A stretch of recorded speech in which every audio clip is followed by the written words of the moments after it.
அஸ்ஸலாமு அலைக்கும் வரஹ்மத்துல்லாஹி வரகாத்துஹு. அடிக்கிற வெயிலுக்கு ஒரு குளுன்னு குளுமையான ரொம்ப நேரம் அடுப்பில் நின்று சமைக்காமல் சட்டுன்னு சமைச்சிட்டு வெளியே வர்றது ஒரு ரெசிபி தான். இதை நான் இன்றைக்கி சொல்ல போகிறேன். ஒரு கத்திரிக்காய் பொரியலும் ஒரு தயிர் சாதம் பண்ணலாம். அது எப்படி செய்யலான்றதை நம்ம முழு வீடியோவில் பார்க்கலாம் வாங்க. ஒரு கடாய் வச்சு எண்ணெய் ஊற்றிக்கிடுவோம். கடலை எண்ணெய் ஊற்றிக்கலாம். ஒரு 2 டேபிள் ஸ்பூன் எண்ணெய் ஊற்றிக்கிடுவோம்.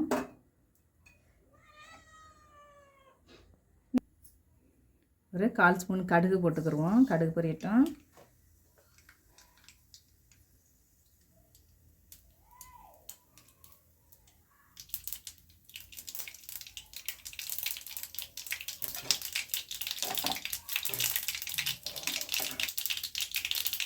ஒரு காஞ்ச மிளகா கிள்ளி போட்டுக்கிடுவோம்.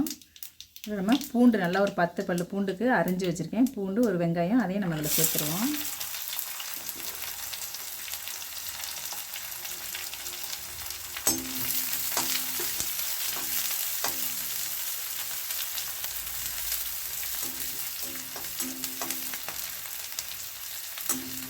நம்ம ஒரு ஆறுக்கு கருவேப்பிலை சேர்த்துக்கிறோம். அதை விட நல்லா வதங்கட்டும்.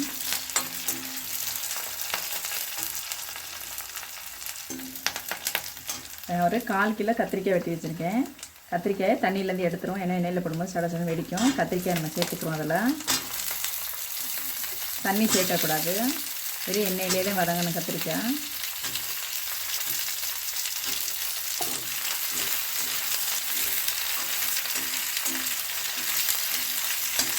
இதை நல்லா வதக்கிக்கலாம். நம்ம அதை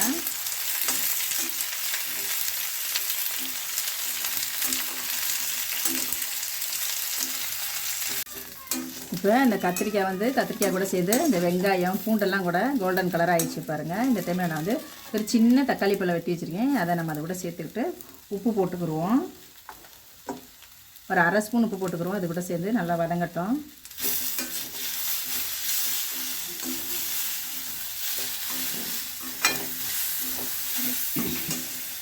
இப்போ அடுப்பை நம்ம ஸ்லோவில் வச்சுக்கலாம். இப்போ மொல்லமாகவே எரியட்டும். இல்லைன்னா தீய ஆரம்பிச்சிடும். இப்போ அந்த தக்காளி அந்த உப்போடு சேர்ந்து கத்திரிக்காயில் சேர்ந்து நல்லா அந்த டேஸ்ட் நல்லா எல்லாம் ஒன்றா பரவிடும்.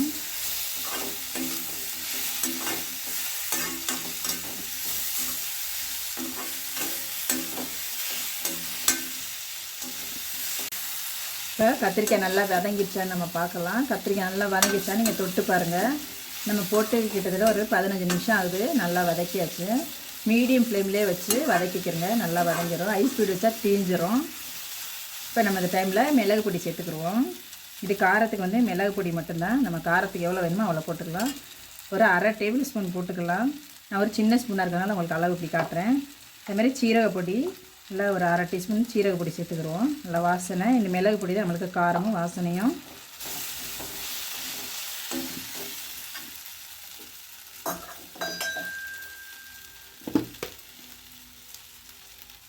அதுமாரி மஞ்சள் பொடி ஒரு 1/4 டீஸ்பூன் மஞ்சள் பொடி சேர்த்துருவோம்.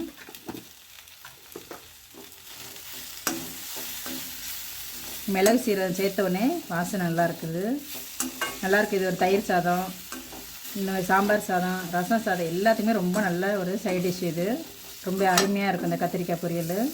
இப்போ இது கூட நம்ம சேர்க்குறதுக்கு வெள்ளை எள்ளு ஒரு 1/2 ஸ்பூன் வெள்ளை எள்ளு வறுத்து வச்சுருக்கேன். இப்போ ஒரு கைப்பிடி வேர்க்கடலை வச்சுருக்கேன். இதை நம்ம இது கூட சேர்த்து பவுட்ரு பண்ணிக்கலாம். இந்த 1/2 ஸ்பூனு வெள்ளை எள்ளு வச்சுருக்கேன். இந்த எள்ளையும் நம்ம அது கூட சேர்த்து பொடி பண்ணி நம்ம அது கூட சேர்த்துக்கிடுவோம். சூப்பராக இருக்கும். நல்லா வாசனை டேஸ்ட் ரொம்ப அருமையாக இருக்கும். இப்போ நம்ம இதை பொடி பண்ணிட்டு வந்துடலாம். இப்போ நம்ம இந்த பவுடரை அரைச்சாச்சு. இப்போ நம்ம இது கூட இந்த பவுடரை நம்ம சேர்த்துக்கலாம். அவ்வளோதான். நம்மளுடைய கத்திரிக்காய் பொரியலுக்கு தேவையான மசாலா எல்லாம் நம்ம சேர்த்தாச்சு. கொஞ்சமாக கடைசியாக கொத்தமல்லி சேர்த்துனா முடிஞ்சு. இப்போ நம்ம கொஞ்சமாக கொத்தமல்லி தழையிலே போட்டுடலாம். அவ்வளோதான் முடியும். இப்போ கொத்தமல்லி தழை லாஸ்ட்டாக போட்டாச்சு. அவ்வளோதான். நம்மளுடைய கத்திரிக்காய் பொரியல் சூப்பராக ரெடி ஆயிடுச்சு. ஆயிலெலாம் கூட ரொம்ப சேர்க்கலாம். ஏன்னா ஆயிலெலாம் ரொம்ப சேர்த்தா உடம்புக்கு நல்லதில்லை. ஆயிலெலாம் கூட ரொம்ப சேர்த்தோன்னா இந்த வெயிலுக்கு குளுன்னு ஒரு தயிர் சாதத்தை கூட வச்சுக்கணும். அந்த தயிர் சாதம் எப்படி தாளிக்கின்றதை நம்ம பார்க்கலாம். அவ்வளோதான். நம்ம கத்திரிக்காய் பொரியல் முடிஞ்சிருச்சு. கண்டிப்பாக இதை சமைச்சு பாருங்கள். சமைச்சு பார்த்துட்டு எனக்கு கமெண்ட் பாக்ஸில் சொல்லுங்கள். சப்ஸ்கிரைப் பண்ணுங்கள். சப்ஸ்கிரைப் பண்ண எல்லாருக்கும் ரொம்ப ரொம்ப நன்றி. கத்திரிக்காய் பொரியல் முடிஞ்சு நம்ம அடுப்பு ஆஃப் பண்ணிடலாம். இப்போ நான் தயிர் சாதம் பண்ணுறதுக்கு டைம் எடுக்குன்னு நான் முன்னாடியே வேக வச்சு வச்சுருக்கேன். நம்ம எந்த டம்ளரில் அரிசி எடுக்கிறோமோ அந்த டம்ளரில் 1 டம்ளருக்கு 3 டம்ளர் தண்ணி ஊற்றிக்கிறோம். தண்ணி ஊற்றி நல்லா இந்த மாதிரி மசிச்சு வேக வச்சுக்கலாம். நான் வேக வச்சுருக்கேன். இதுக்கப்புறம் நம்ம தயிர் தாளிக்க பார்க்கலாம். எல்லாருக்குமே தெரியும், யாருக்கும் தெரியாதுன்னு இல்லை. நம்ம தெரியாத பிள்ளைங்க, புது பிள்ளைங்களுக்காக நான் சொல்லித்தரேன். இப்போ நம்ம கொஞ்சமாக எண்ணெய் ஊற்றி ஒரு கடாய் வச்சுக்கலாம்.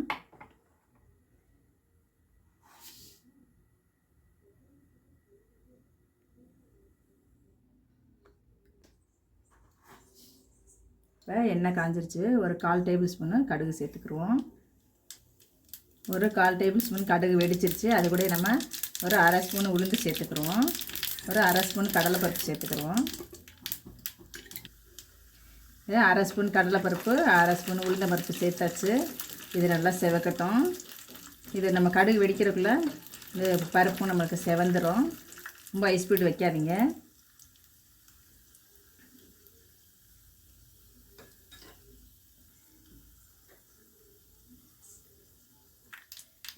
நான் ஒரு சின்ன பீஸ் இஞ்சி அரிஞ்சு வச்சுருக்கேன். இந்த இஞ்சியை நம்ம அது கூட சேர்த்துக்கிடுவோம். ஒரே ஒரு பச்சை மிளகா சேர்த்துருக்கேன், அதையும் நம்ம அது கூட சேர்த்துருவோம். ஒரு ஆறுக்கு கருவேப்பிலை வச்சுருக்கேன். இந்த கருவேப்பிலையை நம்ம அது கூட சேர்த்துடலாம். சேர்த்து நல்லா கலக்கலாம். வாசனை நல்லா இருக்குது. அந்த இஞ்சி போட்டோன்னே வாசனை சூப்பராக இருக்குது.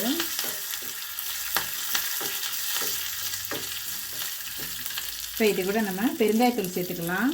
பெருங்காயத்தூள் வந்து ஒரு 1/2 ஸ்பூன் பெருங்காயத்தூள் சேர்த்துக்கிறோம். நம்ம வாசனை நல்லாயிருக்கும். இந்த எண்ணெயிலே நம்ம சேர்த்துக்கிறோம். ஒரு 1/2 ஸ்பூன் அளவுக்கு பெருங்காயப்பொடி சேர்த்துக்கிடுவோம்.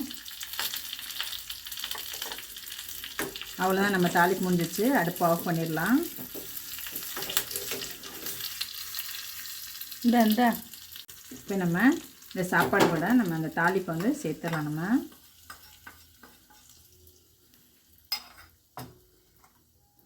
நான் வந்து 200 ml தயிர் வச்சுருக்கேன். கெட்டி தயிர், புளிக்காத தயிர் வச்சுருக்கேன். அதையும் நம்ம அதுக்குள்ளே சேர்த்துக்கலாம்.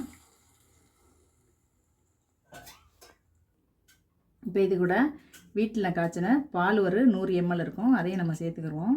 இதை நம்ம கலக்கி அப்படியே பிள்ளைங்களுக்கு லஞ்சு கொடுத்து விட்டால் கூட நம்மளுக்கு புளிக்காமல் இருக்கும் மத்தியானம் வரையும். ஏன்னா நம்ம தயிர் பால் சேர்த்துட்டோம்னாவே புளிக்காது. நம்ம இது கூட சால்ட்டு சேர்த்துக்கலாம். ஒரு 1/4 டேபிள் ஸ்பூன் சால்ட்டு சேர்த்துக்கிடுவோம். நல்லா இப்போ நம்ம கலக்கிடலாம். அவ்வளோதான், நம்ம சூப்பரான தயிர் சாதம் ரெடி ஆயிடுச்சு. இந்த அடிக்கிற வெயிலுக்கு சூப்பரான ஒரு தயிர் சாதமும் ஒரு கத்திரிக்காய் பொரியலும் வச்சு சாப்பிட்டா இதை விட வேறு என்ன வேணும்? ரொம்ப அருமையான ஒரு சாப்பாடு இது. அடுப்பில் நின்றுட்டு ரொம்ப நேரம் சமைக்க முடியாது. இந்த மாதிரி ஈஸியாக சமைக்கணும்னா தயிர் சாதம், கத்திரிக்காய் பொரியல், லெமன் ரைஸ், இந்த மாதிரி ஒவ்வொரு நாளைக்கு இந்த வெயிலுக்கு குளுமையாக செஞ்சு சாப்பிட நல்லாயிருக்கும். இப்போ குழந்தைங்களும் விரும்பி சாப்பிடுவாங்க. அவ்வளோதான், நம்மளுடைய தயிர் சாதம் ரெடி ஆயிடுச்சு. இப்போ நம்ம கடைசியாக கொஞ்சோன்னு கொத்தமல்லி தழை போடுவோம். மாதுளம்பழம் இருந்தால் கூட போடுங்க, ரொம்ப நல்லாயிருக்கும். இந்த மாதுளம்பழம் போட்டால் புளிக்காது, அது ஒரு டேஸ்ட் நல்லாயிருக்கும் நம்மளுக்கு. நான் இன்னைக்கு இல்லை, மாதுளம்பழம் இல்லை போடலை, இருந்தால் போட்டுக்கிறோங்க, சூப்பராக இருக்கும். அவ்வளோதான், நம்மளுடைய தயிர் சாதம் ரெடி ஆயிடுச்சு.